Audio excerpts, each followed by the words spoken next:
It isn't actually the conversation that's difficult. It's the emotional loading that makes the conversation difficult.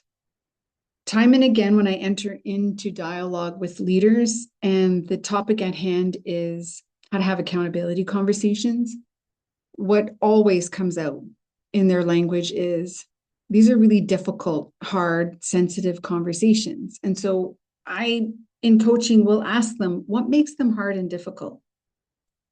And there's often a pause here because to be objective and think about an answer requires pause. Most of the time, what's happening is people are just using these descriptive words when it comes to accountability conversations. They're defaulting to saying difficult. And when we break down what is an accountability conversation, what is discovered quite quickly is they aren't difficult. They're not complex. There aren't a bunch of steps that are hard to execute on. What is discovered is what makes it hard is the emotional loading. What I think other people might think of it, of having the conversation, what they might feel in the conversation, that they might not like the conversation, that they might not like me in the conversation. And so the first thing we have to ask ourselves is like, why wouldn't somebody like you when you're having a conversation about performance, about an expectation that was violated or a promise that was broken, about asking them like, hey, I was expecting this. I noticed that would happen. Why wouldn't people like that? Why is that going to be hard for people? Why are we making the assumption that there's a problem with it? That assumption, that loading it, is what's making it come out wrong when we start.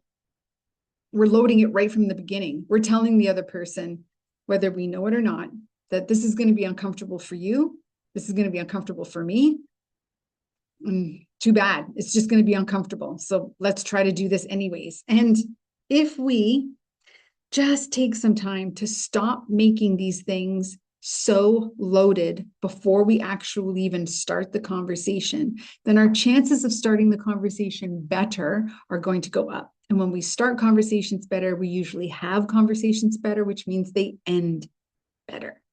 And when it comes to leadership, accountability conversations are something that we have to do all the time, which is also the second problem. People aren't doing accountability conversations all the time. They're only doing them when something goes wrong. See, when I set an expectation like as a leader and the person executes on the expectation, I should be having an accountability conversation. We just call that praise. When someone violates an expectation or misses an expectation, it's still an accountability conversation. I'm now finding out what went wrong. And then we're trying to coach and provide solutions and incorporate scaffolding so that that error, that mistake, that going wrong doesn't happen again. If as a leader, we're approaching it in this way, a holistic view, that we're always talking about expectations, accountabilities, whether it's praise or opportunity for growth and development, then we'll probably stop loading it so heavily with emotion, thinking we only have these conversations when something goes wrong.